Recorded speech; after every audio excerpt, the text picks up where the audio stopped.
enfermedades complejas, de poca frecuencia y de difícil diagnóstico. Digamos que tanto estas como las enfermedades autoinmunes son la razón de ser de la reumatología.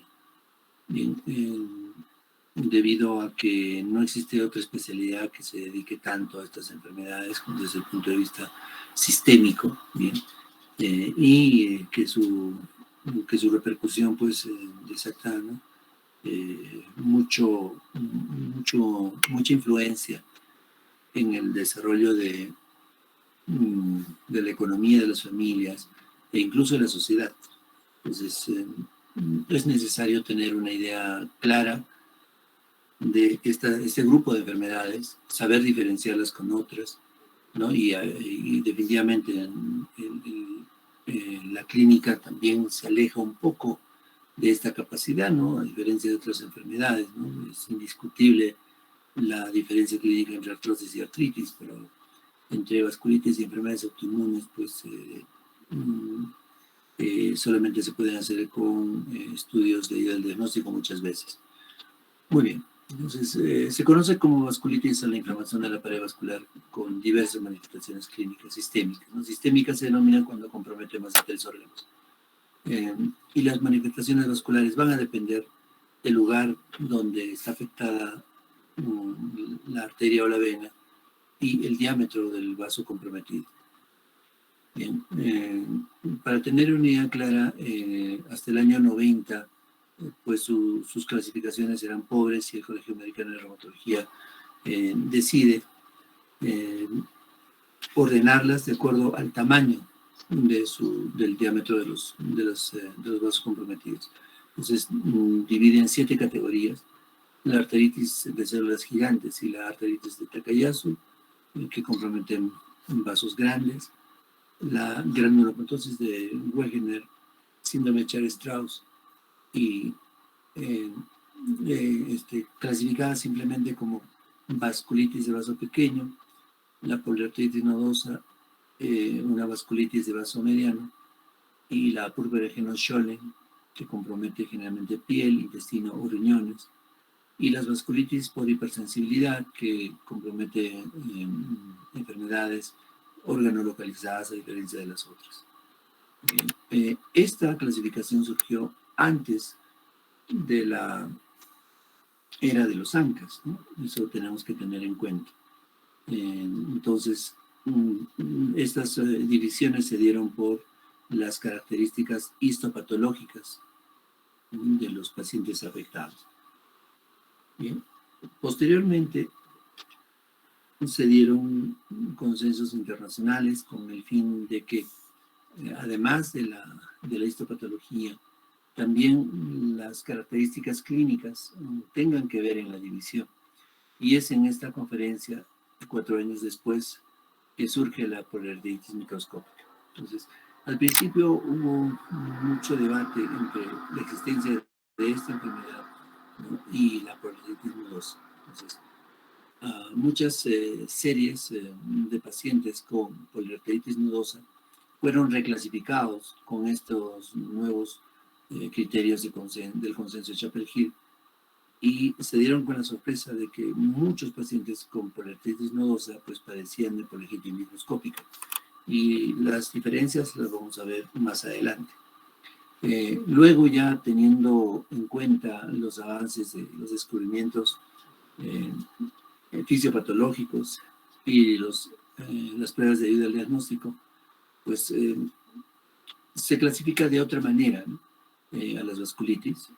Estas comprenden la vasculitis de vaso variable, es decir, por el tamaño de los vasos, si es que afecta o no a un órgano, como el riñón o el pulmón, si afectan varios órganos, que se denomina enfermedad sistémica, y si es que esta está asociada, por ejemplo, a una infección, a una neoplasia o a la influencia de una sustancia tóxica. Muy bien, este es el clásico diagrama de los diámetros de los vasos sanguíneos y la posibilidad de la enfermedad que pueda ocurrir, ¿no? Como ustedes ven desde su izquierda, la aorta, como una enfermedad, un órgano grande, ¿no? Donde es frecuente hallar personas con alteraciones visuales, marcha claudicante, diferencia de presiones arteriales entre los miembros, etcétera, típico de la vasculitis de Tokayasu. ¿Ya? Y luego la poliarteritis nodosa, hasta antes descrita como una entidad bastante prevalente en Europa. Sin embargo, estudios de reumatólogos como el doctor Guillevan, es un reumatólogo francés, encontró bastante asociación de la poliarteritis nodosa con la infección por hepatitis B. Entonces, al desarrollarse campañas masivas a nivel mundial de antígenos contra la hepatitis B, pues esta enfermedad se ha ido disminuyendo. La enfermedad de Kawasaki, como ustedes saben, es una enfermedad que puede afectar a niños, especialmente a niños, pero tiene una característica que compromete mucosas y ganglios linfáticos, especialmente cervicales, ¿no? Y la piel tanto de palmas y manos, ¿no? Que produce esfacelación.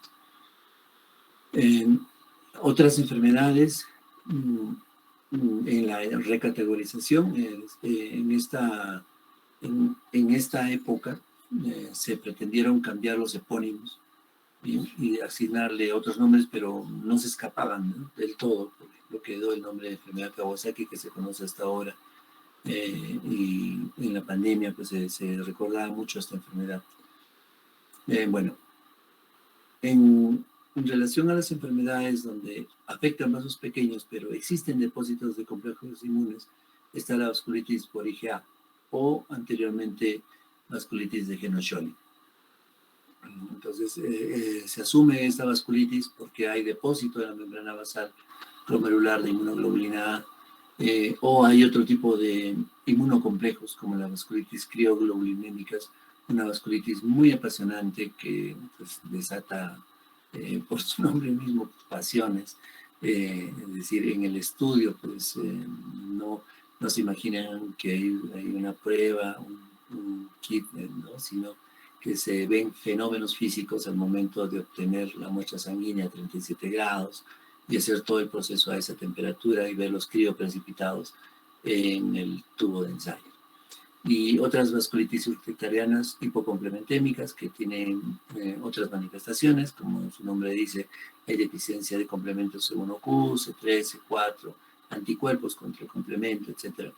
Y que estas pueden afectar, por ejemplo, a la membrana basal de muchos órganos, especialmente el riñón, y propiamente una enfermedad que es la enfermedad de Goodpasture, que presenta anticuerpos antimembrana basal y que pueden causar capilaritis. Y su presentación más importante es el síndrome pulmón-riñón, al igual que las otras vasculitis ANCA asociadas, que es motivo de charla esta noche. Entonces, nos vamos a concentrar en las enfermedades de la parte inferior, la polingitis microscópica, la polingitis con granulomatosis y la granulomatosis con polingitis eosinofílica. Muy bien, entonces seguimos con los antecedentes.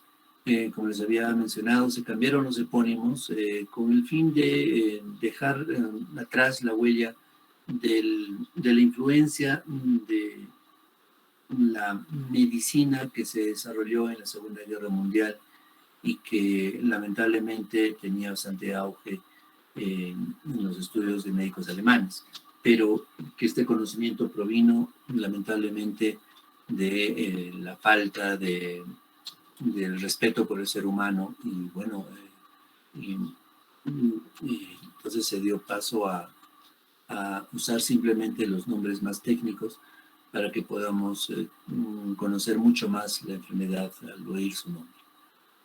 Muy bien. Entonces, este es el cuadro de clasificación de la conferencia de Chapel Hill del 2012. Entonces, como ustedes ven, existe una serie de categorías de enfermedades, desde las vasculitis de vaso grande.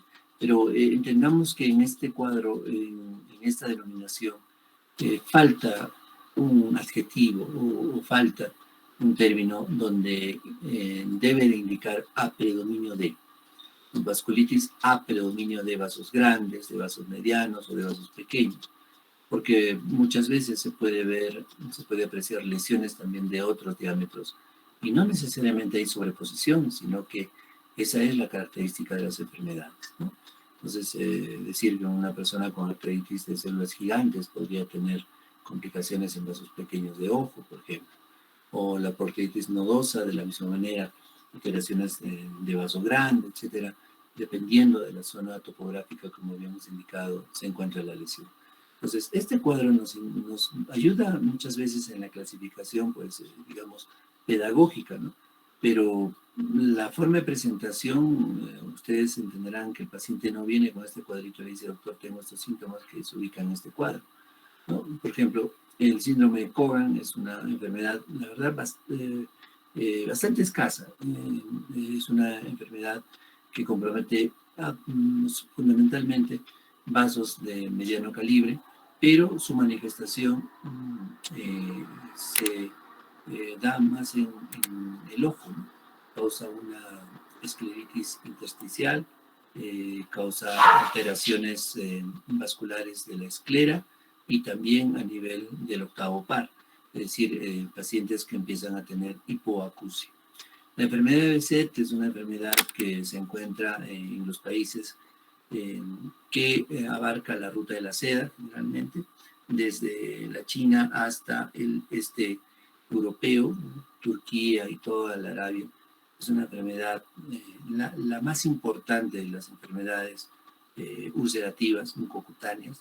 Sin embargo, no quiere decir que no hay en el Perú, ¿no? Porque ustedes recuerden que también somos una mezcla de genes entre los invasores españoles y nuestros ancestros incas, pero muchos de los aventureros españoles venían ya con 800 años de colonización árabe, ¿no? Marroquí, etcétera, y entonces nosotros también guardamos estos genes y que seguro que de acuerdo a las condiciones ambientales u otras condiciones pueden desencadenarse.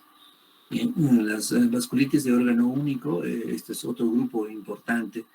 Muchas veces una disección de aorta podría tratarse de una vasculitis y no necesariamente de un evento infeccioso, ¿no? Como en primer lugar se propone, ¿no? Una ruptura de placa, colonización de estafilococos o cándidas y luego darle tratamiento antibiótico y no mejorar y finalmente terminarse en una vasculitis sistémica que afecta un órgano importante como la aorta, sea torácica o abdominal.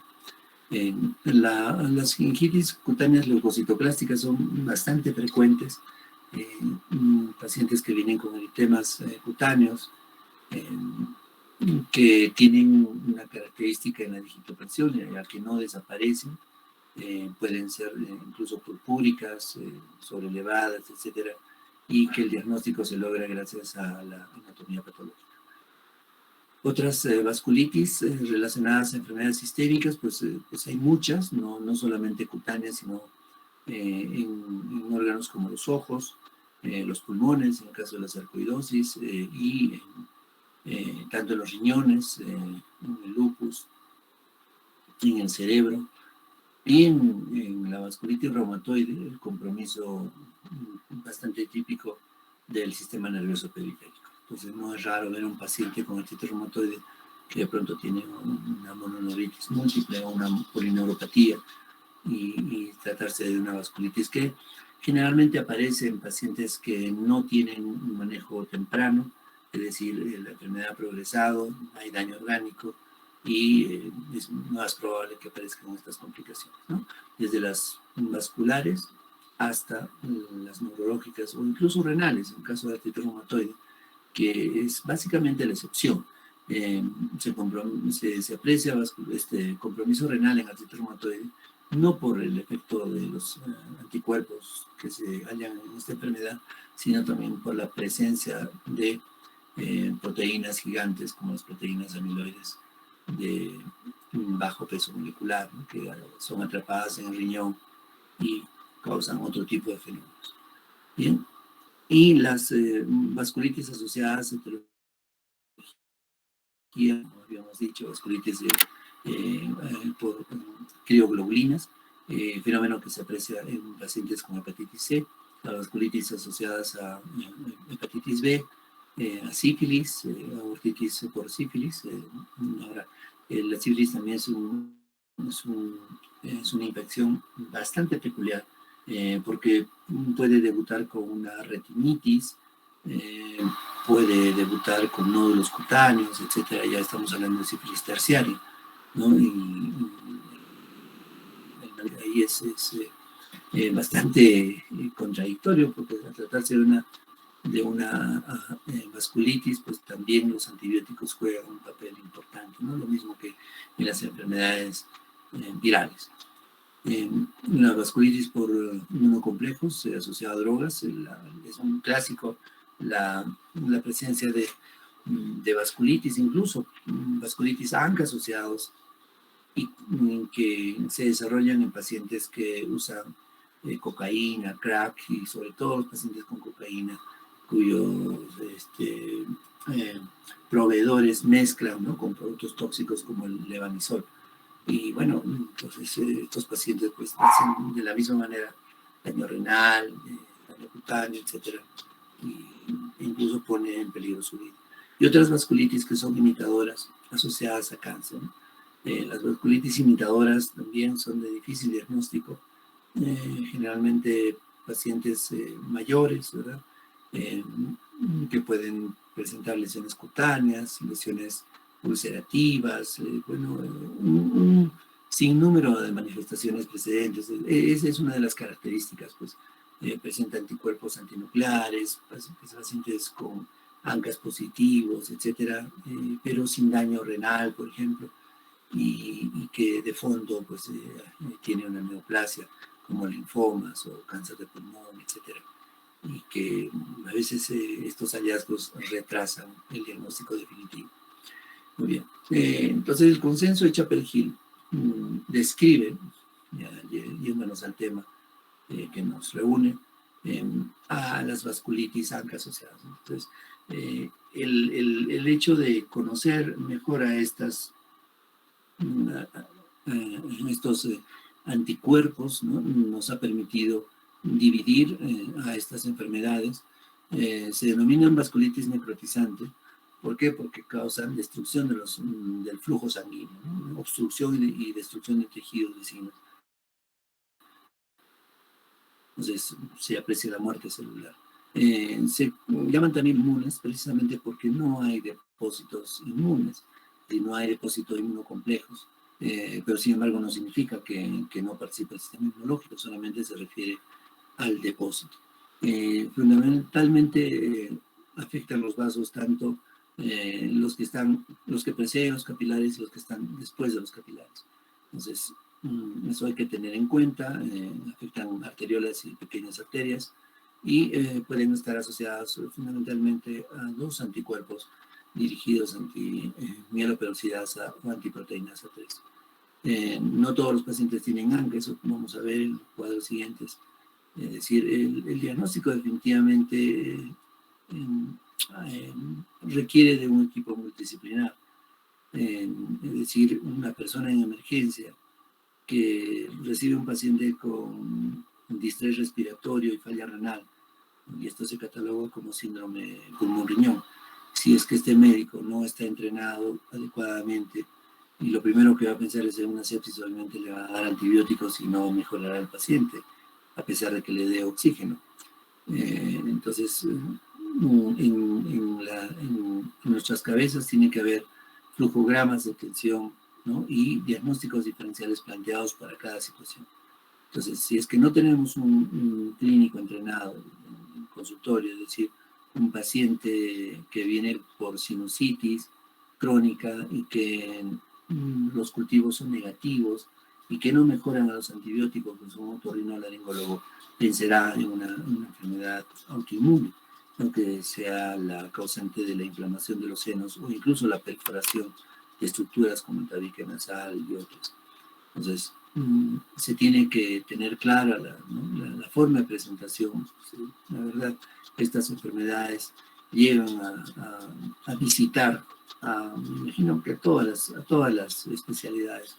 No creo que exista ninguna especialidad que se libre, ¿no?, de tener un encuentro con estas enfermedades.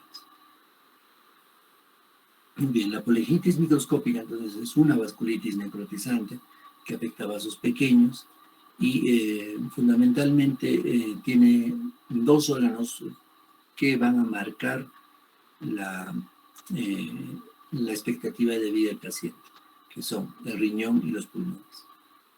Causa necrosis, provocando lesión irreversible, muchas veces en los glomérulos, y el daño en el pulmón, que puede ser bastante agresivo e instalarse en pocos días.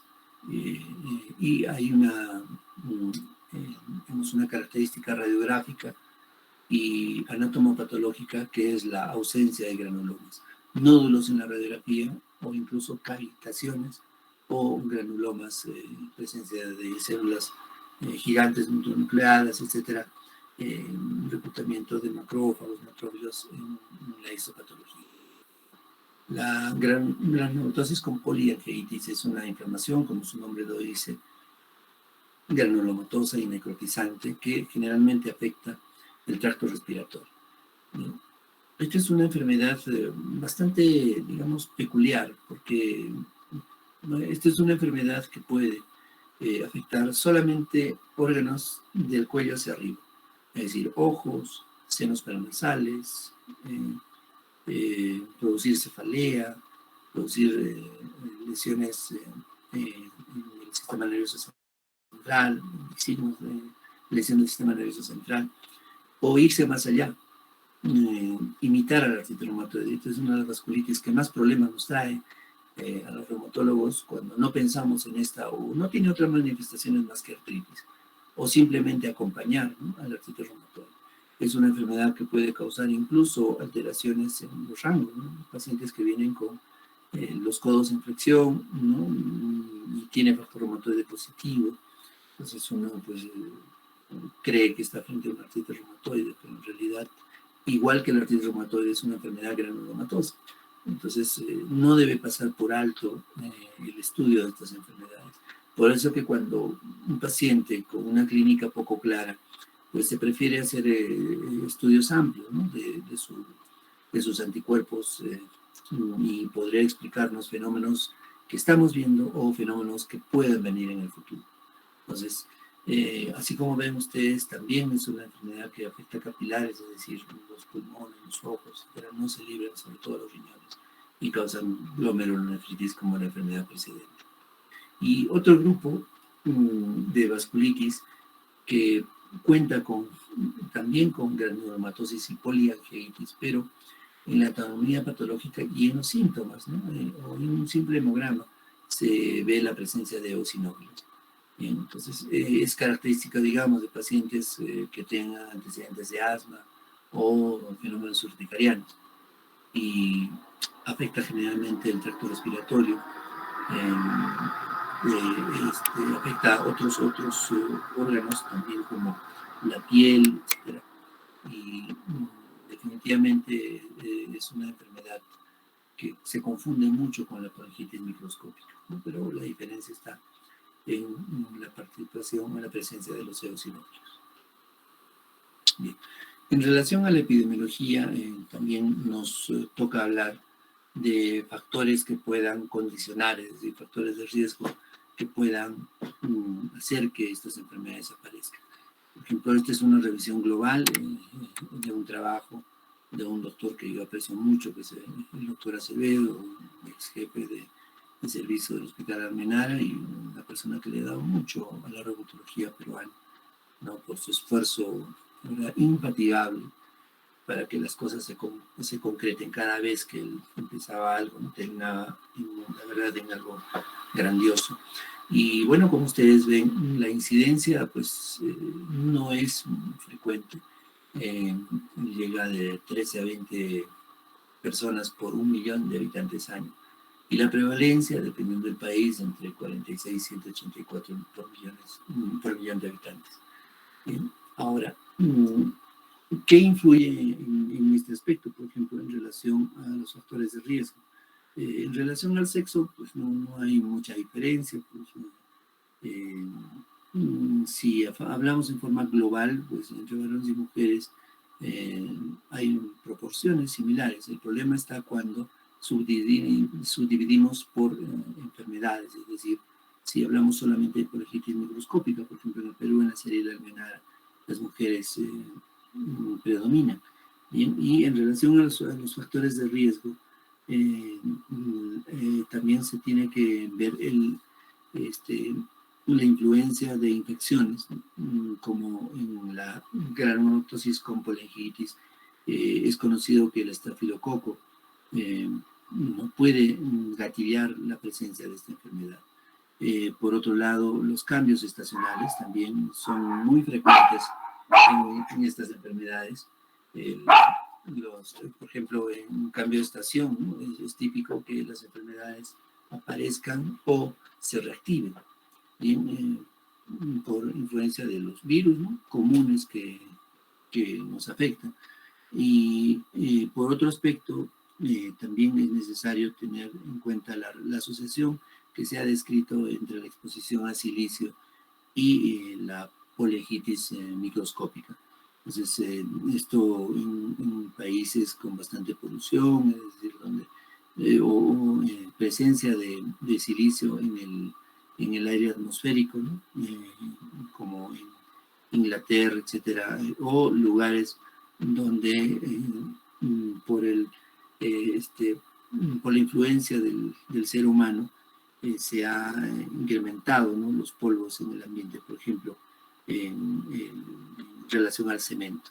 Ahora, los japoneses también han descrito una peculiaridad en relación a los terremotos.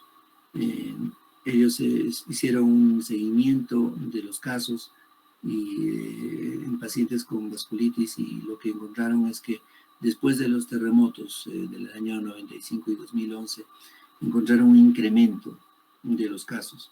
Bien, entonces esto es algo interesante en un país que sufre bastante de estos fenómenos naturales. Sin embargo, en otros lugares, pues como en Nueva Zelanda, no se hallaron, ¿no? los mismos resultados.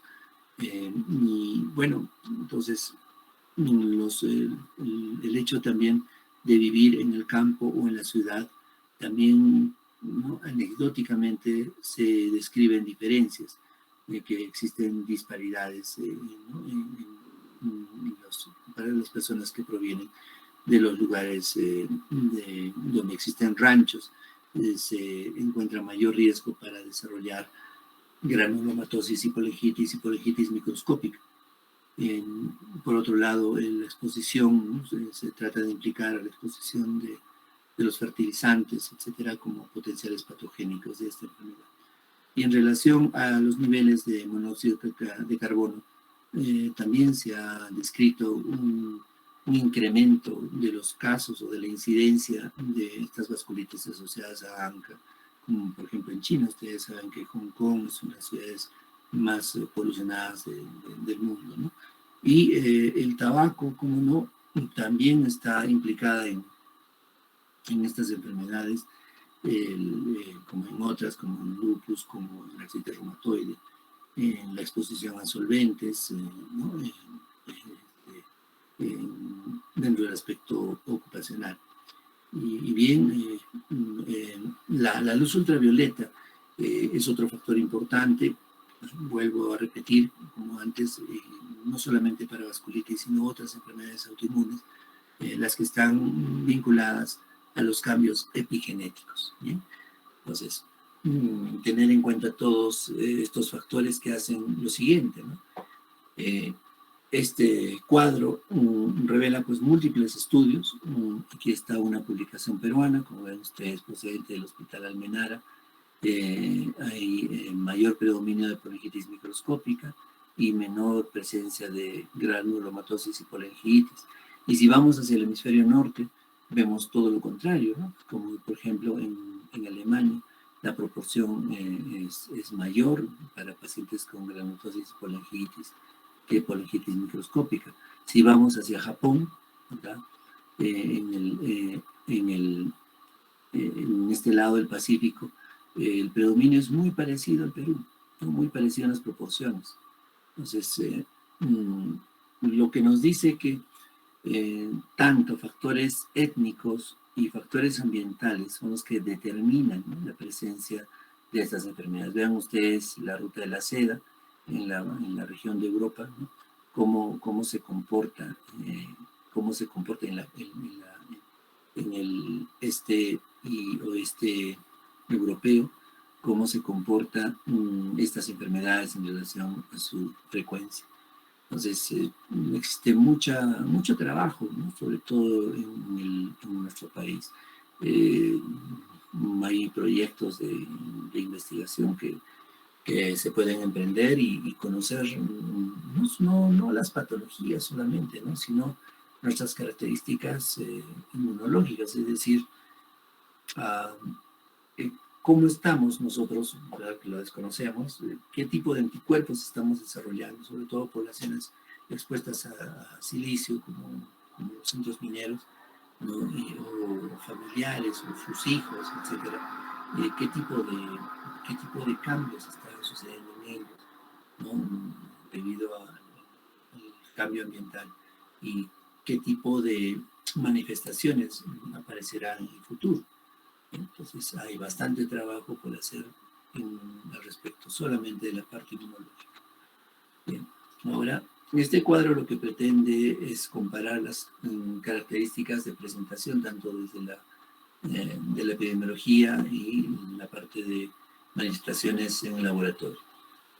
Como ustedes ven acá, la granulomatosis y polingitis tiene una frecuencia similar a la polingitis microscópica. Esto si sacamos un promedio mundial, ¿no? Y siempre la polingitis y granulomatosis con eosinofilia pues es mucho menos. Entonces, esto también da lugar a que en el manejo de estas enfermedades pues exista poca información, pocos ensayos clínicos, ¿no? Y que esta enfermedad se trate más o menos con cómo se trata estas dos enfermedades presentes, y que claro, definitivamente por el avance de la medicina pues también hay ciertos medicamentos que puedan ser particulares para este grupo de enfermedades. Muy bien, como ven ustedes, en relación a la edad, pues no hay mucha diferencia. Si hacemos un corte entre los tres, personas de 50 años, más o menos 5 años, ¿no?, están presentes, excepto la polingitis microscópica. Ahora, esta enfermedad de la polingitis microscópica, esto es, como dice acá, bien frecuente que aparezca en personas mayores en Europa, pero en nuestro país no, sucede algo diferente. Gente muy joven que viene con esta enfermedad, con polingitis microscópica, ¿no?, cuya forma de presentación sobre todo compromete piel y sistema nervioso periférico. Entonces, para no enredarnos con las letras, como ustedes ya saben, las características anatomopatológicas están básicamente en la presencia o no de granulomas. Entonces, los granulomas están presentes en la granulomatosis y polingitis y en la eosinofílica, más no en la polingitis microscópica. Ahora, el problema es de que en relación a los anticuerpos, ¿no?, la cosa no está tan clara. ¿Por qué? Porque pacientes que tienen granulomatosis y polingitis también pueden tener el anti-MPO positivo, ¿no? Entonces, esto, digamos, si es que se hace un diagnóstico sin ayuda de la anatomía patológica, lo podríamos subclasificar o clasificar erróneamente como polingitis microscópica. Entonces, en este caso tenemos que tener mucho cuidado, ¿no?, al momento de hacer el diagnóstico, ¿no?, corresponder a otra enfermedad, no necesariamente a lo que estábamos pensando. Entonces, las características clínicas nos van a ayudar a sospechar, ¿no? Una paciente que viene con disfonía, ¿no?, una paciente que viene con una voz bitonal, o que tiene exoftalmos, etcétera, a pesar de que tenga anti-MPO positivo, ¿no? La ayuda de imágenes, ¿no? Como una tomografía para ver las regiones retroorbitarias o una simple radiografía para ver los senos paranasales, nos ayudan a diferenciar esto. ¿Por qué digo? Porque a veces pues, no se cuenta con la biopsia, es decir, podemos hacer una biopsia de nervio sural y en esta vamos a encontrar compromiso más pequeño, no va a escribirse la presencia de granuloma necesariamente. La biopsia de pulmón en nuestra región es pues imposible, ¿no? Porque no están los especialistas o la negativa del paciente por su forma de pensar, o cuando ya un paciente viene con lesiones cutáneas pero antiguas, ¿no? Y donde no vamos a encontrar, ¿no?, lo que quisiéramos allá. Entonces, esto es importante entender. Cuando hallamos nosotros, o cuando estamos estudiando, también hablamos a predominio, ¿no? Es decir, en los pacientes con granulomatosis poligitis encontraremos un predominio de anticuerpos dirigidos contra la proteína A3, y a diferencia de los pacientes con poligitis, cuya inmunidad está dirigida contra la mieloperoxidasa. Bien. En relación a la invasión celular, como ustedes ven, se aprecian neutrófilos en ambos grupos y eosinófilos en la granulomatosis poligitis con la eosinofilia. Entonces hay que tener, ¿no?, en cuenta estas diferencias. Esto es lo que hace difícil a la medicina, ya que es una ciencia biológica, no es ingeniería. 1 más 1 no es 2.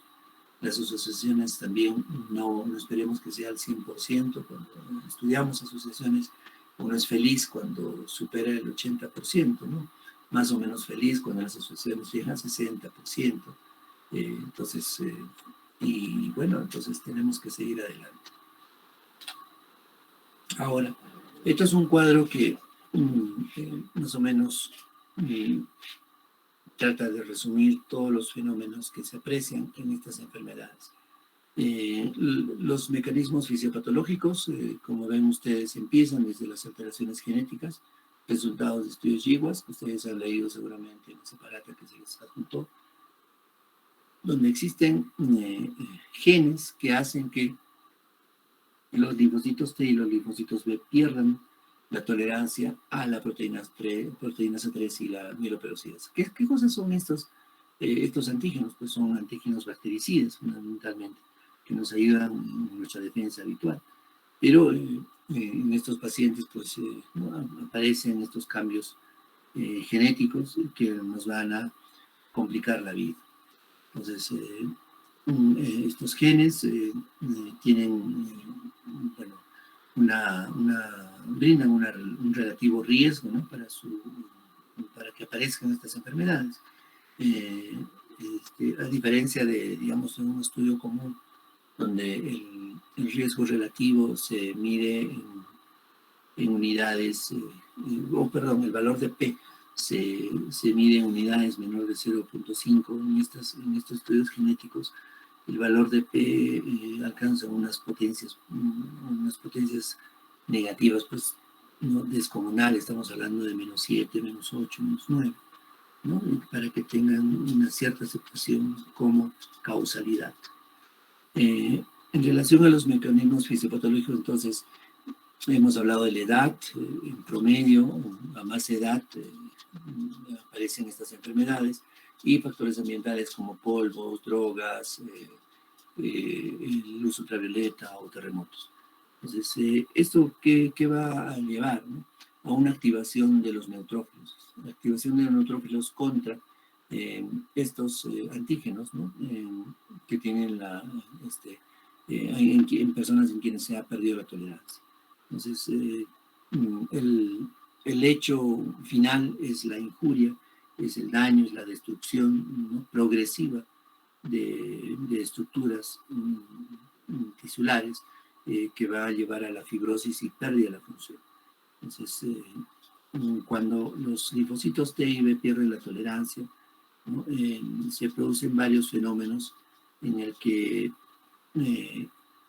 tanto los neutrófilos, ¿sí?, como las células B, por ejemplo, van a empezar la producción de anticuerpos contra el citoplasma del neutrófilo, ¿no?, de ahí viene el nombre. Entonces, los neutrófilos activados, ¿sí? Son ricos en estos antígenos. ¿Bien? Entonces, al perderse la tolerancia a estos antígenos por los cambios genéticos, pues simplemente las células B hacen su trabajo, ¿no? Y producen anticuerpos contra el citoplasma de los neutrófilos, llevando al daño, a la injuria celular y tisular. Por otro lado, las células T son células autoreactivas y cuyo papel fundamental es la presentación de antígenos. Entonces, la presentación de antígenos a las células B, activar a las células B y producir los ANCAs. Entonces, por otro lado, ¿qué hacen los ANCAs, no? Los ANCAs, a su vez, activan a los neutrófilos y empieza una especie de círculo, un circuito cerrado, un circuito autodestructivo, ¿bien? Y que causan vulnerabilidad de la vasculatura, especialmente en los lechos vasculares, y en esta pues, se produce la infiltración celular que va a llevar a la injuria. Estos anticuerpos generalmente son del isotipo inmunoglobulina G, pero también los hay del tipo IgA o IgM. Y esta va a ser pregunta de examen, por si acaso. Los ANCAs también se unen a los antígenos dentro de los neutrófilos, como habíamos dicho. Y bueno, esto se ha encontrado gracias a los estudios in vitro, ¿no? Donde se estudian en modelos animales y se aprecia la participación de diferentes células. Entonces, también es algo interesante pues, por el tamaño celular, el paso de la madre hacia el niño, ¿no? Entonces, sí se ha reportado transferencia de anticuerpos de la madre hallados en la placenta en niños que padecen de hemorragia, o neonatos que padecen de hemorragia pulmonar, de tipo microscópico o hematuria, pero infelizmente, claro que no es frecuente. Dentro de la patogenicidad, entonces, se tiene una participación activa de los neutrófilos, ¿bien? Como ven ustedes, que se activa por la presencia de los ANCAs, y luego de esto pasa al depósito de antígenos dentro de sus células. Ahora, hay un fenómeno interesante que sufren los neutrófilos en su afán de contener una inflamación, se inmolan, liberando su contenido citoplasmático, y estas proteínas lo que hacen es detener o intentar parar todos los antígenos que han detectado para que tenga tiempo nuestro organismo de eliminarlos, ¿no? De depurarlos. Esto se conoce como netosis, ¿no? Y esto es típico de los neutrófilos. Entonces, los neutrófilos activados, sin otros daños, ¿no? Pueden también, sin causar inflamación en los tejidos vecinos, pueden promover la producción de sustancias inflamatorias o proinflamatorias, y estas también ser las promotoras del daño producido por la vasculitis. Entonces, hay bueno, una participación activa de los neutrófilos a todo nivel, es decir, produciendo citoquinas, produciendo el consumo de complemento, revelando su contenido citoplasmático, promoviendo la liberación de especies reactivas de oxígeno, su capacidad de reclutamiento celular, etcétera, que va a llevar tanto el cambio tisular y, por otro lado, también a la activación de mecanismos de la inmunidad innata como los receptores tipo TOC. ¿Bien? Entonces, tenemos que tener en cuenta todos estos factores para que no se nos vaya, ¿no? No se nos vaya de la cabeza el hecho de pretender explicar por qué un paciente es tan heterogéneo, por qué un paciente presenta, por ejemplo, artritis, ¿no? ¿Qué pasa con estos síntomas? O sea, ¿de dónde vienen estos síntomas? ¿Qué predomina? De repente, el trabajo más de macrófagos, ¿no? Y monocitos que invaden las articulaciones, afecta los tejidos vasculares como la sinovia, o empieza el reclutamiento de macrófagos en estructuras como el ojo, y empiezan como granulomas, imitan un hiperparatiroidismo, etc. Entonces, nos ayuda a entender todos estos fenómenos. Ahora, en relación a la histopatología, es redundante lo que yo les estoy diciendo en relación a la necrosis y fibrosis. Entonces, la necrosis y fibrosis no es patognomónico de las vasculitis asociadas a ANCAS. Se ve en las poliartritis nodosas, en la crisis renal por esclerodermia y también en el lupus eritematoso. La diferencia está en esto. No se halla depósito de inmunocompletos. Entonces, por eso se denomina paucimonte. Pero esto también es relativo, ¿no? Con el avance de los estudios, pues sí, se determina que hay otro tipo de antígenos, hay otro tipo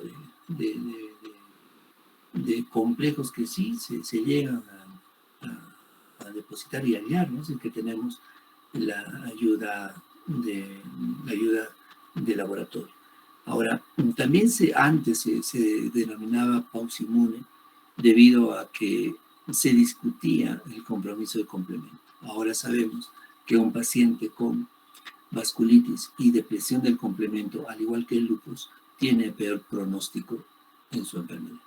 Entonces, la polegitis microscópica produce arteritis necrotizante, capilaritis, eso es importante, ¿no? Esto lleva a neumonitis y sobre todo en esta zona, en el intersticio.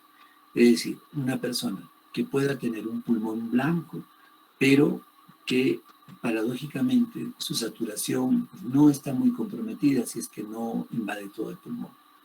Y la granulomatosis sin inflamación granulomatosa, que es lo típico, al contrario de la granulomatosis con polegitis, donde sí se aprecian granulomas de tejido pulmonar y su progresión puede dar lugar a confundirnos con tuberculosis. En la granulomatosis polegitis eosinofílica son los eosinófilos los que participan sobre todo y que imitan sobre todo a la polegitis microscópica o a otras vasculitis, ¿no? Cuando no se haya claro el problema. Ahora, hay algo interesante, ¿no? en estas enfermedades, que es raro encontrar adenopatías, ¿no? Y en cambio sí en esta vasculitis por eosinofilia y la glutamina patológica de algunos pacientes. Cuando vemos el riñón afectado por estas vasculitis, se ven básicamente estas alteraciones, ¿no? La lisis segmentaria y focal del glóbulo, esto es importante, ¿no? Focal, daño focal, es decir, por áreas nada más. Y focal se denomina cuando es menos del 50%. La disrupción de la membrana basal glomerular, ¿no? Hay una acumulación de material fibrinoide, que eso significa necrosis. En los espacios de Bowman hay depósito de crecientes acumulación de macrófagos y células epiteliales. Entonces, estos crecientes o semilunas también son típicos tanto de las vasculitis como del lupus eritematoso. Y fuera de los glomérulos, la necrosis tubular aguda y la nefritis tubulointersticial, como vamos a ver, hay extravasación de glóbulos rojos. Entonces, en la clínica, estas enfermedades pueden compartir signos y síntomas, y lo mismo que en la anatomía patológica. Entonces, en relación a la genética, como ustedes saben, hay alteraciones que hacen que se pierda la tolerancia, ¿no? La antiproteinasa 3 o la amiloperoxidasa. Entonces, si hay alteraciones en el gen que codifica la proteinasa 3 y en el gen que hace, que provoca la inhibición de la circulación de proteinasa 3, obviamente va a aumentar los niveles de proteínas A3 va a incrementar y esta tasa, ¿no?, de producción favorable de estos antígenos van a propiciar que aparezcan anticuerpos, ¿no?, dirigidos contra estas estructuras, ¿no? Entonces, a diferencia de las teorías que existen en artritis reumatoide o en lupus, que se denomina mimetismo molecular, es decir, donde viene un microorganismo con una estructura similar a las estructuras de nuestro cuerpo. En este caso es la tasa de producción de los antígenos que hacen que aparezcan los anticuerpos. Muy bien, seguimos con la clínica. Como ya hemos dicho, la positividad no es en el 100%, ¿bien?, en relación a los ANCAs, es decir, podemos tener nosotros un paciente con cierta vasculitis con el ANCA negativo, ¿no? Y eso tener bastante en cuenta. O sea, los anticuerpos, vayamos al año 90, pues no eran conocidos, y bueno, y estas enfermedades de todas maneras existían, ¿no es cierto? Entonces, ahora que conocemos mejor, pues las clasificamos mejor, pero de todas maneras existen pacientes cuyo estado no lo podemos explicar al 100%, ¿no? Entonces, estos cuadros nos ayudan a entender mejor y a la suma de todo, ¿no? Al cambio de la histopatología, las características histopatológicas y las características clínicas nos permiten clasificar mejor a estos pacientes. Muy bien. En relación a los síntomas, como les había dicho, la granulomatosis con polengiitis pues tiene un predominio, sobre todo por las estructuras donde vive el estafilococo aureus, ¿verdad? Entonces, nos podemos confundir con sífilis, ¿no? Un paciente con destrucción del cartílago nasal, una nariz sencilla de montar, o una pérdida auditiva mixta, o sea, neurosensorial, y una complicación bastante penosa que es la estenosis subglótica, ¿no? Cuyo tratamiento va desde el uso de medicamentos inmunosupresores como ciclophosphamida o rituximab, e incluso la administración intralesional de corticoides, ¿no?, o hecho con un cirujano de experiencia. Bien. Y la presencia de pólipos nasales. Esto es bien interesante, ¿no? Inflamaciones crónicas, rinitis alérgicas, que se acompañan de pólipos nasales, ¿no?, y otras alteraciones. Pues hay que tener alteraciones auditivas. Debemos de siempre pensar en una vasculitis. Bien, no solamente que es una rinitis. ¿Por qué? Porque pacientes con vasculitis, le vamos a llamar sistémicas, pues no dejan de afectar estas estructuras, ¿no? Y no se preocupan por otros órganos. Es decir, yo he conocido pacientes con cefalea simplemente y que tenían pérdida auditiva, ¿no?, y que se trataba de una vasculitis ANCA asociada. Nunca hicieron daño al pulmón, nunca hicieron daño del riñón, ¿no? Y especialmente en este grupo de pacientes se conocen como ETN, ¿no? Oídos, tráquea y nariz, ¿no es cierto? Entonces, esto es bien particular en comprenderlo.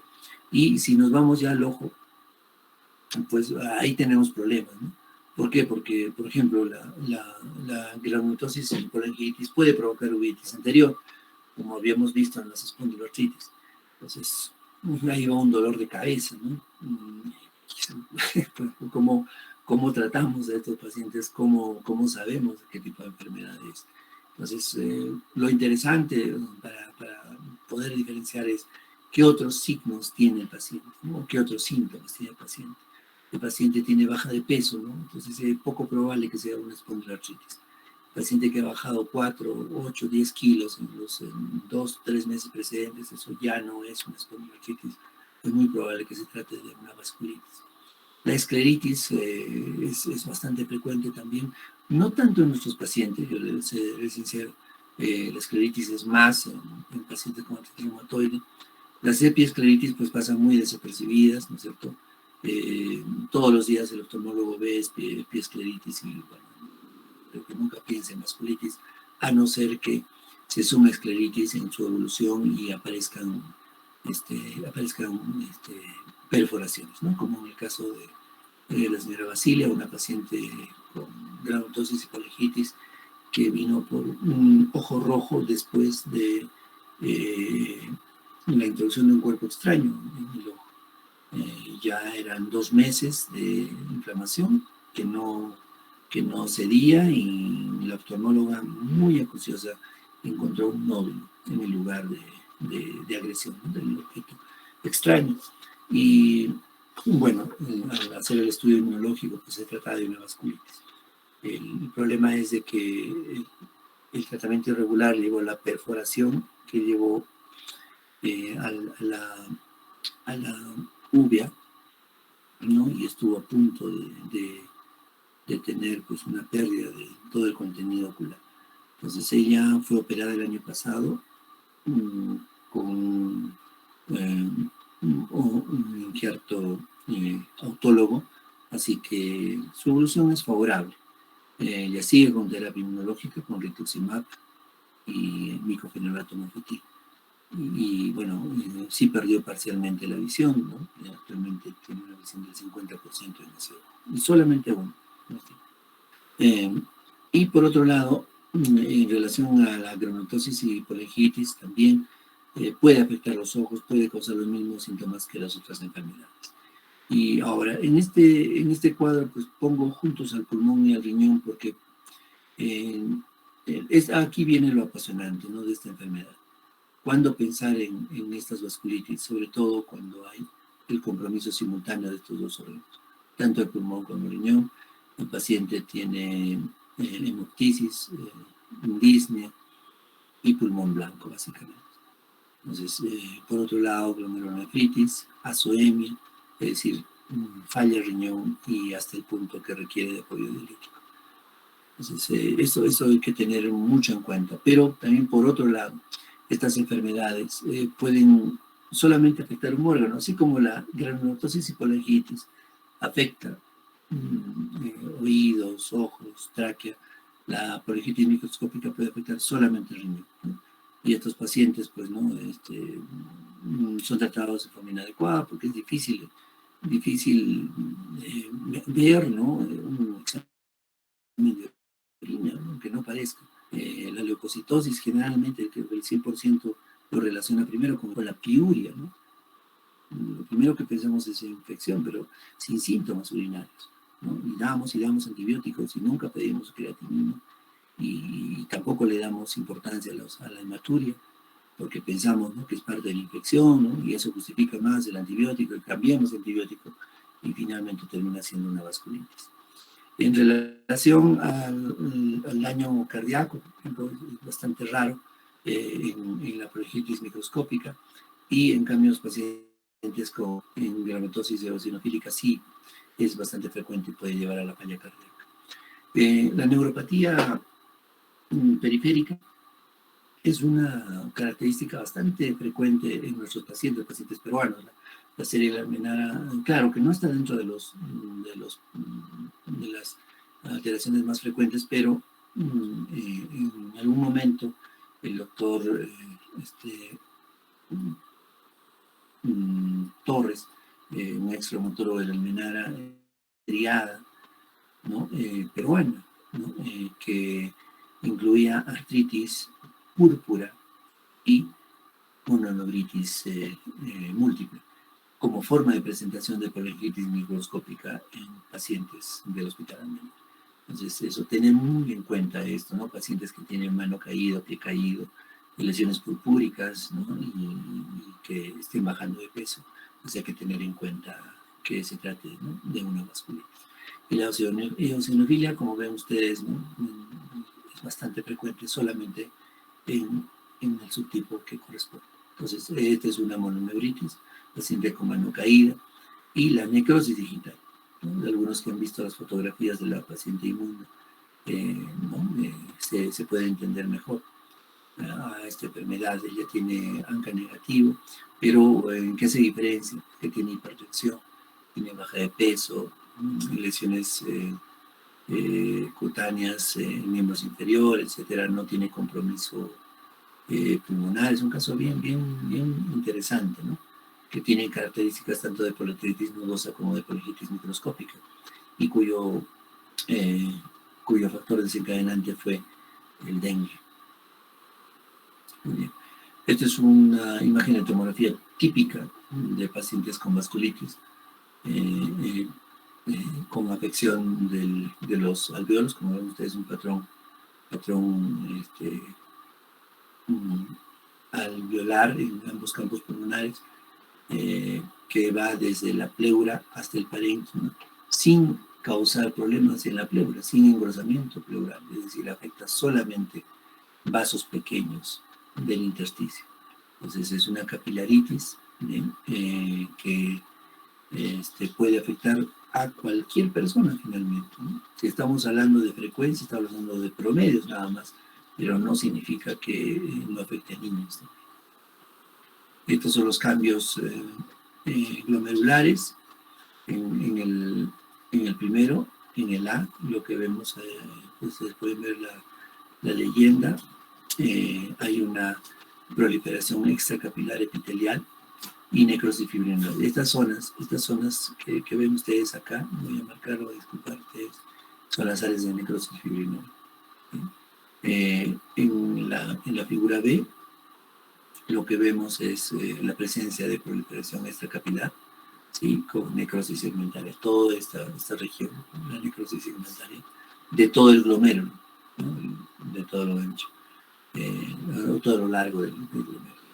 En la figura C es algo interesante, ¿no? Cuando nosotros hablamos de vasculitis solamente pensamos en arterias y queremos ver una lesión redondita con bastante infiltración celular, ¿no? Tanto de neutrófilos o macrófagos. Pero en este caso estamos viendo una vena, como saben ustedes, la pared de la vena no tiene músculo, entonces por lo tanto se colapsa y vemos alrededor infiltración celular. Y por otro lado, ya fuera del glomérulo, estamos viendo una vasculitis de tipo intersticial con extravasación. Todas estas manchas rojas no es necesariamente material fibrinoide, sino son glóbulos rojos extravasados. Muy bien, entonces en este homúnculo podemos ver ciertas diferencias, ¿no?, que nos van a ayudar a distinguir las dos enfermedades. La granulomatosis y colangitis pueden debutar con una paquimeningitis, un paciente que convulsiona, por ejemplo, afectar pares craneales e incluso encontrar, igual que en el pulmón, nódulos cerebrales. En cambio, en la polingitis microscópica y en la eosinofílica podemos hallar desde mononeuritis a polineuropatías. Bien, en esta imagen nosotros vemos qué cosa. Los ANCAs, ¿no? ¿Alguien me puede decir qué tipo de ANCAs son estos? Si son ANCA B, ANCA C o ANCA P. Lo que estamos viendo acá son citoplasmas, ¿verdad? Son citoplasmas. Los núcleos no se tiñen y sí el citoplasma, ¿verdad? ¿Sí? ¿Todos ven lo que yo? Sí, doctor. ¿Y en la B también ven lo mismo?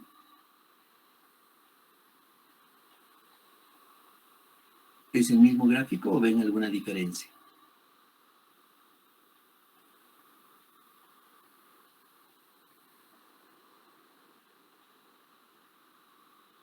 ¿Sí? ¿Alguien ve alguna diferencia? No se preocupe. Es el mismo patrón, ¿está bien? Pero para que más o menos tengan idea el conflicto que hay cuando uno, bueno, quiere apoyarse en un laboratorio y obviamente las personas que hacen la lectura tienen que estar bien entrenadas. Esto no es labor del médico necesariamente, es labor del biólogo. Y ven ustedes que es lo mismo, pero ¿qué sucede? Para decir que se trata de un patrón C-ANCA, pues tienen que estar positivos al etanol y a la formalina, y eso es la división, ¿no? Pintan cuando se expone etanol y pintan cuando se expone a formalina. Entonces el reporte es C-ANCA positivo. ¿Cómo manejamos los ANCAs? Pues de esta manera. Los ANCAs pueden ser positivos cuando pintan el citoplasma, ¿no es cierto? Y cuando pintan la periferia, eso se llama perinuclear, la periferia del núcleo. Entonces, de acuerdo a sus características, pues son positivas. Vamos a hablar de polingitis, granulosis y polingitis en primer lugar y polingitis microscópica en segundo lugar, como estamos viendo en su frecuencia. Y en el PANCA, pues pensaremos primero en una conejitis microscópica. Y cuando es negativo, ahí está el error del cuadro, ¿no? Cuando es negativo, también podemos pensar en estas dos vasculitis, si es que hay clínica y sobre todo si tenemos cambios histopatológicos, ya que la enfermedad de Goodpasteur es poco frecuente, ¿bien? Es poco frecuente y su manifestación generalmente viene como una enfermedad de síndrome pulmón-riñón o solamente afectar uno de los dos órganos, ¿no? Entonces, esto es una enfermedad, la verdad, que se ve muy poco. Nosotros hace tiempo tuvimos un kit en el que detectaba los 3 anticuerpos. Lamentablemente no lo tenemos. ¿Por qué? Porque como no es frecuente esto, pues el reactivo se echa a perder. Entonces, tener en cuenta bien lo que se les está diciendo. Muy bien, entonces aquí, ¿qué estamos viendo? Pues el trabalenguas de los ANCAs, ¿no es cierto? Como ven ustedes, el gráfico que hemos visto anteriormente, vemos el núcleo en forma de lóbulos. Esto es un neutrófilo, ¿verdad? Por eso se llaman segmentados, ¿no? Los núcleos segmentados, y todo el contenido en el citoplasmático está teñido, ¿no? De ahí viene la C. Y en el otro gráfico vamos a ver los núcleos, ¿sí? Pero con una periferia pintada, que son los ANCA. Entonces, este es el ANCA C positivo y el ANCA P positivo. Ahora, ¿cuál es el problema? Que también tenemos otros tipos que se llaman P atípico, P-ANCA atípico y C-ANCA atípico. Los P-ANCA atípicos son patrones mixtos, ¿sí? Entonces, pueden teñir tanto el citoplasma, ¿no? Volver globular o segmentado a los núcleos a apresarse, o la parte que corresponde a la periferia del núcleo. Entonces, este patrón P-ANCA atípico, o también denominado X-ANCA, es un patrón que se aprecia en otras enfermedades, no en las vasculitis. ¿Y por qué vemos esto? Porque está dirigido a los antígenos bactericidas como la lactoferrina, la catoxina G y la lisocima. Y bueno, también pueden encontrarse en pacientes con enfermedades inflamatorias, ¿no? Colitis ulcerativa. Entonces, es bien frecuente que los gastroenterólogos pidan también los ANCAs precisamente para encontrar esto, ¿no? Un P-ANCA atípico, no esto, ¿está bien? Y por otro lado, en relación a los C-ANCA atípicos, la fluorescencia, como ven ustedes acá, en los citoplasmas es homogéneo. Bien, y a diferencia de los C-ANCAs, vean ustedes, vamos arriba hacia la izquierda, ahí se aprecia segmentos, o los núcleos están segmentados en los C-ANCAs, ¿no? En los C-ANCAs atípicos, ¿no? Se encuentra teñido de forma difusa. ¿Bien? ¿Y por qué? Porque acá el blanco es una proteína que se denomina proteína de incremento de la permeabilidad bactericida, o BPI. Entonces, memorizarse por favor este cuadro, ya que les va a acompañar toda su vida, ¿ya? Para que, por lo menos por cultura general, sepan ustedes. Y no se olviden de que en el caso del C-ANCA, ¿no? Se tiene que teñir básicamente con 2 tipos de fijadores, que es el etanol y la formalina. Muy bien. Ahora vámonos al manejo. Las guías de manejo pues han ido actualizándose en relación al surgimiento de nueva evidencia. Entonces, en 2021 el Colegio Americano propone esta propuesta de manejo basado en la evidencia que se tiene actualmente. Y como ven ustedes, ponen tanto el rituximab como la ciclophosphamida al mismo nivel. Es decir, si hay pacientes que tienen una contraindicación para usar ciclophosphamida, pacientes con leucopenia severa, anemia severa, digamos, se puede utilizar rituximab. Ahora, si uno de estos falla, se puede intercambiar por el otro. Los esquemas, pues, son los conocidos, el uso de 375 miligramos por metro cuadrado de superficie dividido en 4 dosis semanales, o el esquema AR, 1 gramo dividido en 2 dosis dentro de los 15 días. Bien, esto para la enfermedad activa y severa. Se ha discutido mucho en relación al recambio plasmático. Esto solamente está indicado si el paciente tiene esta creatinina, de acuerdo a los ensayos clínicos, pero en estos ensayos lo que se vio es que disminuye la producción renal, es decir, puede bajar la creatinina, pero no la mortalidad. Y esto es algo también contradictorio, ¿no? Y por otro lado, el hecho de que ya tenga azoemia el paciente y el uso concomitante del recambio plasmático incrementa el riesgo de infecciones severas. Muy bien, este es un cuadro que esta guía propone para definir los tratamientos, ¿no? ¿A qué se denomina pulso? El pulso de metilprednisolona es el uso de alta dosis en el menor tiempo posible. En alta dosis, 500 miligramos, es decir, unas 10 pastillas de 50, ¿no? O 20 pastillas de 50 miligramos de prednisona, pero vía intravenosa, en el menor tiempo posible, 30 minutos. ¿Bien? A eso se le llama pulso de metil, pulso de ciclosamida, pulso de metotrexato, porque la dosis es semanal. ¿Bien? O también en niños se puede dividir la metilprednisolona hasta esta dosis, 30 miligramos por kilo de peso, hasta un máximo de 1 gramo. Y las dosis pueden otorgarse de 3 a 5 días. Ahora también tener en cuenta que cuanto más días se utilizan corticoides, pues mayores son las consecuencias, ¿no? Los efectos adversos de los corticoides. En relación a la dosis oral, en adultos está claro. Es 1 miligramo por kilo de peso, ¿no? Entonces, eso tener en cuenta. En cambio, en niños podría utilizarse mucho más, ¿no? Con el riesgo también de los efectos adversos. Ahora, para la remisión de la enfermedad, tenemos varios medicamentos y que vamos a ir viendo si es que la enfermedad es severa o no es severa, ¿no? Utilizar tal o cual medicamento. Sabemos que el metotrexato nos ayuda bastante, se puede usar hasta 25 miligramos, la cetoprina hasta 2 miligramos por kilo de peso. El micofenolato, utilizar hasta 3 gramos, de 2 a 3 gramos por día. La ciclosamida puede ser vía oral o vía intravenosa. La vía intravenosa tiene la ventaja de que acumula menos dosis y es menos tóxico que la vía oral. El rituximab, como habíamos dicho, tiene 2 formas de aplicación y también tiene una forma de aplicación en niños dependiendo de la superficie corporal. El mepolizumab es un anticuerpo contra el complemento 5 que se utiliza en la autosis y colegitis. La dosis de 300 miligramos cada 4 semanas. Para mantener la remisión se puede utilizar lo mismo, metotrexato, cetoprina, micofenolato, mepolizumab o el omalizumab, que es un anticuerpo dirigido contra la interleuquina 5. A ver, vamos a hablar ahora de la remisión, inducción de la enfermedad activa. Para pacientes con una enfermedad severa, sea granulomatosis, poligitis o poligitis microscópica, los que han elaborado la guía recomiendan el uso de rituximab sobre ciclosamida en relación a qué cosa, a la toxicidad, ¿no?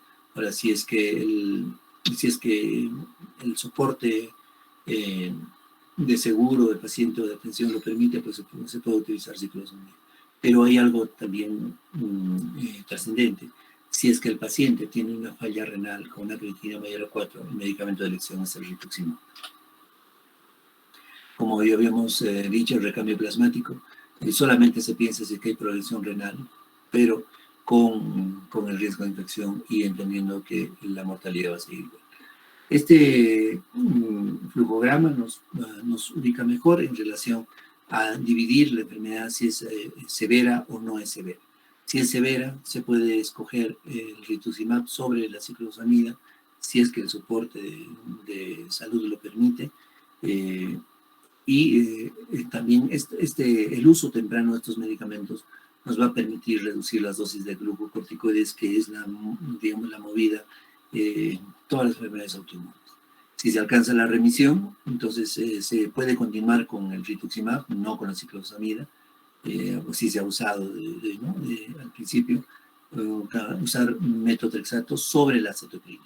Y por debajo está el micofenolato o la leflunomida. Si no se alcanza la remisión, se cambia entre el rituximab o la ciclosamida para lograr la remisión.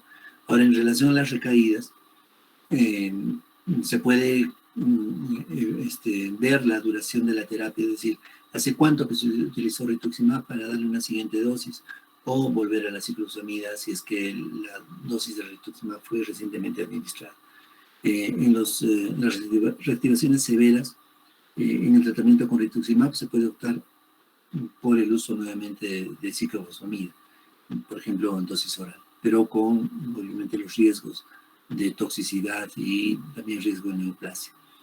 Si el paciente tiene una reactivación severa y no ha usado rituximab, entonces se puede plantear el uso de rituximab.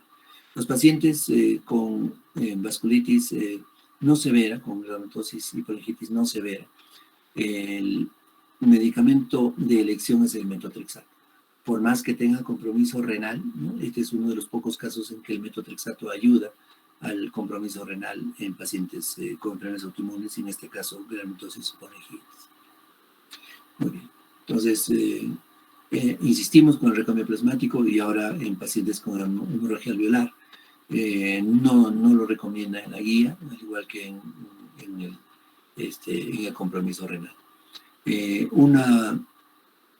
Esta es una observación en una posición de bajo grado, porque no existe la evidencia suficiente para pacientes que tienen una enfermedad activa y severa, sea granulomatosis, colingitis o colingitis microscópica, el uso de corticoides. Es decir, no existe ningún ensayo clínico que diga que el uso de corticoides en vasculitis va a mejorar, pero lamentablemente es de uso amplio. Es decir, nadie va a discutir que los corticoides pues, nos ayudan. Es como, más o menos como decir que el pan pues nos alimenta, ¿no? Nadie va a hacer un estudio para que mucho, porque es parte ya de nosotros, y de la misma manera. Pero lo que se ha venido descubriendo sí es que la concentración o la acumulación de dosis de corticoides desde los pulsos hacia adelante causa bastante daño al paciente si exageramos con las dosis. Entonces, por lo tanto, surge esto, que está en parte de la guía. Una recomendación importante, y yo quiero, por favor, que lo sepan muy bien, son mis alumnos, y me voy a sentir orgulloso si ustedes graban esto, chicos. El hecho de que nosotros empecemos una reducción temprana en la semana 2 del corticoide, ¿sí? De 50, pasar a 25, y no de la forma tradicional de quedarnos con 50, y al final, ¿no? En la semana 13, nosotros ya podamos alcanzar una dosis, digamos, baja, ¿no es cierto? A diferencia de la otra, ¿no? Que es más lenta, nosotros tenemos menos complicaciones, definitivamente, no solo en vasculitis, sino en lupus y en artritis reumatoide. Entonces, el hecho que cuando se le dice al paciente, ¿no? De los efectos adversos de los corticoides, y nos esmeramos en que lo entienda, entonces podemos llegar a una enfermedad controlada y con menos efectos adversos. ¿Bien? Entonces, como habíamos dicho, una enfermedad no severa, predomina la preferencia por el metotrexato, y en el pensar en el rituximab si es que hay un fallo renal o un fallo hepático. Muy bien, para otros pacientes con enfermedades no severas, es mejor utilizar el metotrexato, ¿no es cierto? Y glucocorticoides, que solamente los glucocorticoides solos. En pacientes con enfermedad no severa, se recomienda iniciar el tratamiento con metotrexato y glucocorticoides sobre la cetoprina. A veces hay una cierta preferencia, ¿no? Esta guía ya nos aclara, porque si el paciente venía con una neuropatía, pues usaremos acetoprina, etcétera. Y en general, bueno, esto ya con esta guía se aclara y nos ayuda a utilizar, ¿no? Mejor nuestros recursos.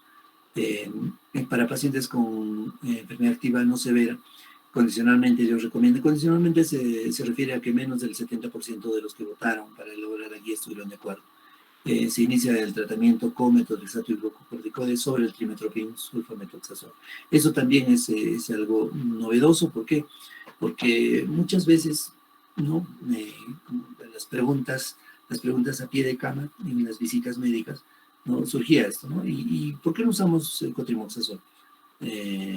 Definitivamente el cotrimoxazol es un antimetabolito que tiene un mecanismo muy parecido al metotrexato, pero obviamente se basaban en estudios en pacientes con granulomatosis, colingitis, que tenían sinusitis y eran tratadas con cotrimoxazol, y se veía que no progresaba la enfermedad. Entonces, de ahí se extrapolaba que podría ser una alternativa, ya que también tiene un efecto antiinflamatorio, pero sucede que no es como el metotrexato, definitivamente.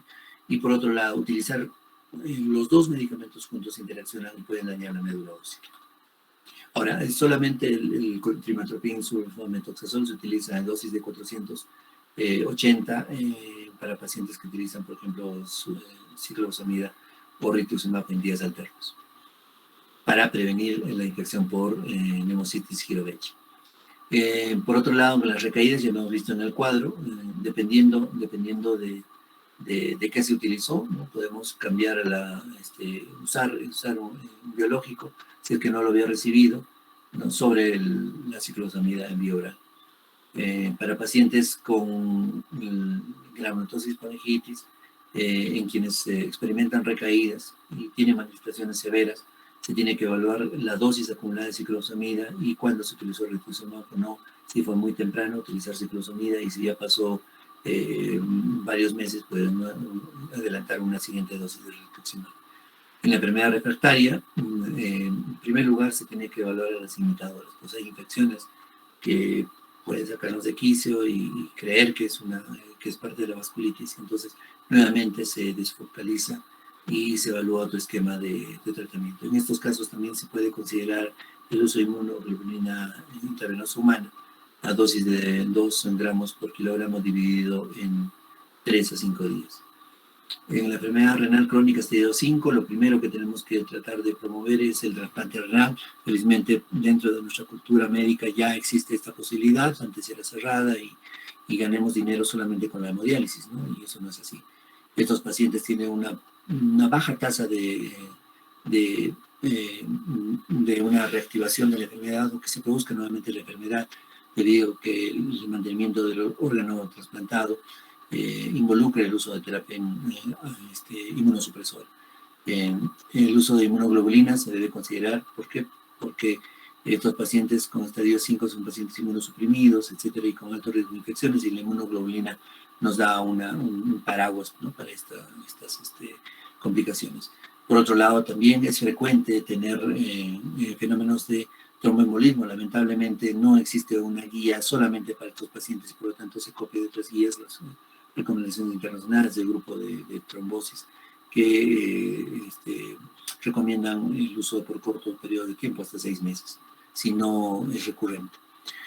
La remisión de inyección para la enfermedad activa y severa, se tiene pues el uso, ¿no?, repetido de rituximab, ya que es el medicamento con más experiencia. La ciclosamida puede causar, definitivamente yo les hago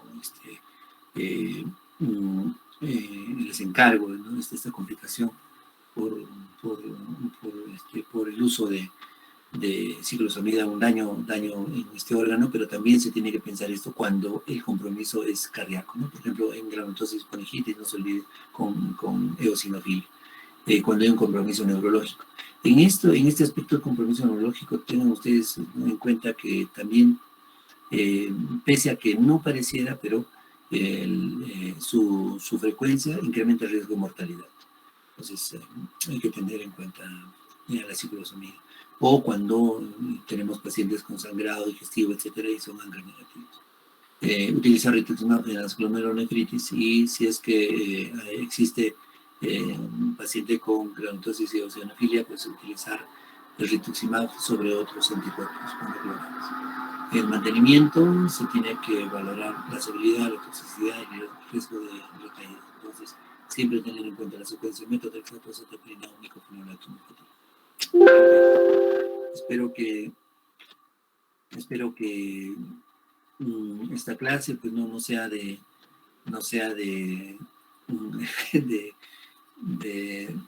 desánimo. Las vasculitis son enfermedades apasionantes, partamos de ahí, chicos.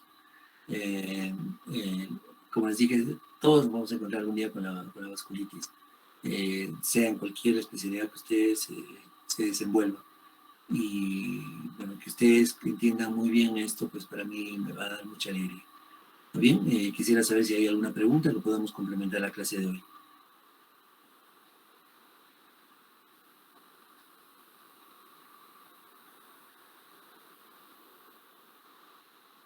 ¿Sí? ¿Están despiertos? Sí, doctor. ¿Alguien quiere participar con una pregunta, alguna curiosidad, chicos?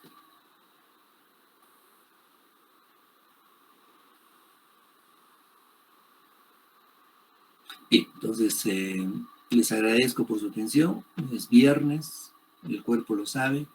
Voy a leer los trabajos esta noche, voy a leer los trabajos que me han enviado y el día domingo, ¿les parece?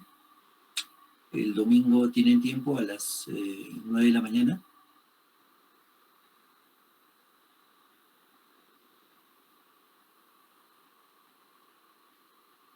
¿Sí? El domingo a las 9 de la mañana les voy a tomar el examen. Les voy a dar tiempo para que estudien sobre los artículos. Es necesario que se concentren. No quiero que hagamos las cosas a las pelotas, es decir, hacerlas por hacer. Lean, por favor. Lean sobre todo la parte de metodología y resultados, ¿ya? Cómo clasificar a los pacientes, qué estrategias tomaron en cuenta y los resultados que alcanzaron, ¿no? Como les dije, de eso va a tratar. Son 2 preguntas por cada artículo, son 20 preguntas. ¿Está bien? Doctor, buenas noches. Sí. Doctor, disculpe, es que un grupo tenemos programado el día domingo en la mañana. No sé si puede hacer la evaluación por la tarde o por la noche, tal vez, doctor. ¿Todos están de acuerdo? Doctor,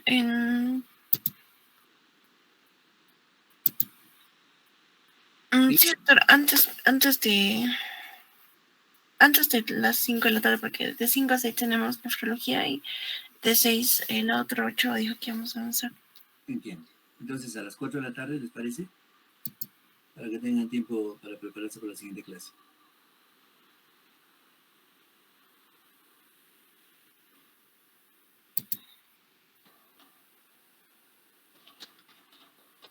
¿Sí? ¿De acuerdo? Entonces, domingo a las 4 de la tarde, ¿ya? Por favor, agéndenlo. Y voy a pasar lista. ¿Está bien? A ver. Terminamos con esto. Miriam Alfaro. Presente, doctor. Buenas noches. Buenas noches. Solimara Pasa. Presente, doctor. Buenas noches. Solange Calizaya. Buenas noches, doctor. Presente. Luz Marina Calla. Presente, doctor. Buenas noches.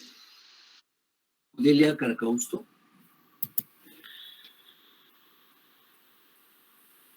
¿No está? Perfecto.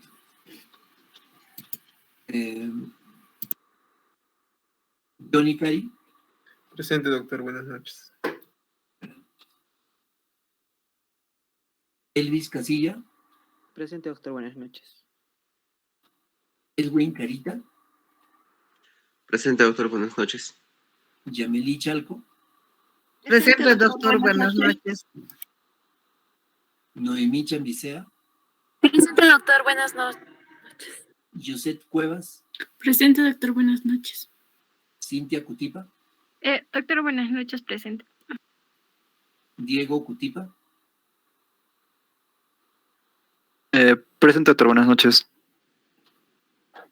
Johan Flores. Presente, doctor. Buenas noches. Buenas noches. Kevin Flores. Presente, doctor. Buenas noches. Joaquín Flores.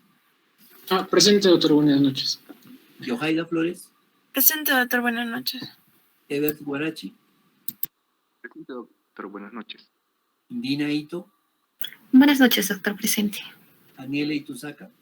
Presente, doctor. Buenas noches. Yenida Llanos. Presente, doctor. Buenas noches. Dante Luicho. Presente, doctor. Buenas noches. Joy Luque. Joy. Isa Maldonado. Buenas noches, doctor. Presente. Ever Mamani. Buenas noches, doctor. Presente. Willy Mamani. Presente, doctor. Buenas noches. Ander Mamani. Presente, doctor. Buenas noches. Stephanie Mamani. Presente, doctor. Buenas noches. Esmeralda Maquera.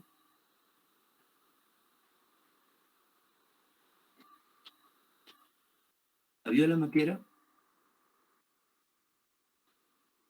Fernando Meneses. Presente, doctor. Lisette Monroy. Presente, doctor. Buenas noches. Cris Ortiz.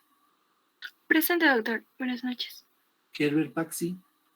Presente, doctor. Buenas noches. Milagros Pari. Buenas noches, doctor. Presente. Mireli Perca. Buenas noches, doctor. Presente. Clinton Pérez. Buenas noches, doctor. Presente. Rubí Quispe. Buenas noches, doctor. Presente. Denis Quispe. Presente, doctor. Buenas noches. Sorángela Quispe. Buenas noches, doctor. Presente. Miriam Quispe. Buenas noches, doctor. Presente.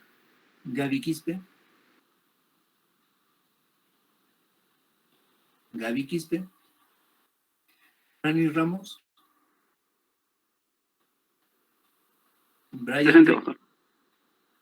Brian Rey. Ramos Gutiérrez, presente. Sí, sí. Presente, doctor. Buenas noches. Brian Reina. Maricel Rodríguez. Buenas noches, doctor. Presente. Rojas Chambilla. Rosela. Buenas noches, doctor. Presente. Lady Zuca. Presente, doctor. Buenas noches. Richard Tiznado. Presente, doctor. Buenas noches. Eileen Torres. Presente, doctor. Buenas noches. Axel Vélez. Presente, doctor. Buenas noches. Y el broche de oro. Kelly Vilca.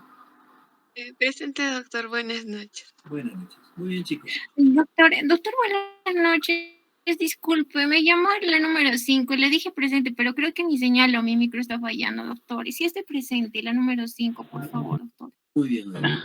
Doctor, el número 23, por favor. El número 23, Joy Luque, por favor, doctor. ¿Qué pasó, Joey? ¿Estás durmiendo? ¿Dónde estás?